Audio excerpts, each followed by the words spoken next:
Hi guys, today I'm going to show you a special recipe. I learned this recipe from my friend.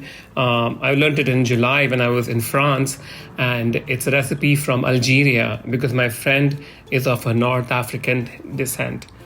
This recipe is her mom's recipe, so it's special for her, for me, and now it will be a special recipe for all of you. It's called chicken tagine. Now, tagine is a special pot that most of us don't have. So I'm going to use a large fry pan with a lid, and you should do the same unless you have a tagine. First thing first you want to do is peel and roughly chop your ingredients. In this case, we have onions, garlic, and ginger. Then we are going to use a food processor to process these ingredients.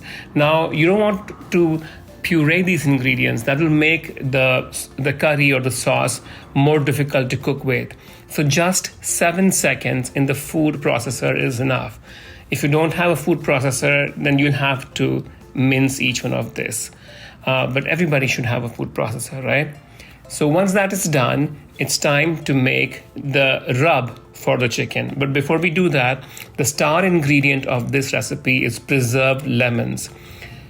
North African cooking uses a lot of preserved lemons. You can buy them from a store or preserve your own lemon. I leave it up to you. In a mixing bowl, add salt and spices. Here she has paprika, coriander, turmeric, and cumin. And lots of ginger, actually, not cumin. To this, you're going to add the chicken pieces. Chicken pieces in Algerian cooking have to be skin on and bone in. So it's the way she made it, it's the way I'm going to make it. Make sure the spices get into all parts of the chicken and the chicken skin.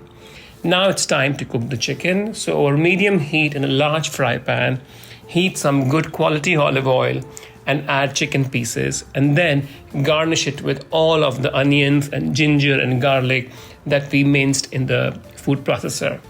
You will cook this for 10 minutes until the chicken skin gets crispy on one side, and then using a pair of tongs, you will flip it and cook it for another 10 minutes. What this does is it makes the chicken really crispy. Then you'll add a cup of hot water and the preserved lemons, lower the heat to simmer, and cook this for exactly 1 hour.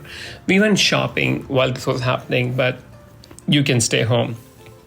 After 1 hour, you will add pitted green olives or black olives, however you want, along with some juice of the olive, and cook it for yet another 15 minutes. The lid gets really hot, guys, so make sure you use a piece of cloth. And that's it. This chicken tagine is done. I hope you enjoyed this simple recipe. Please don't forget to like this video and subscribe to our channel. And thank you, Shaliha, for showing me such a nice recipe.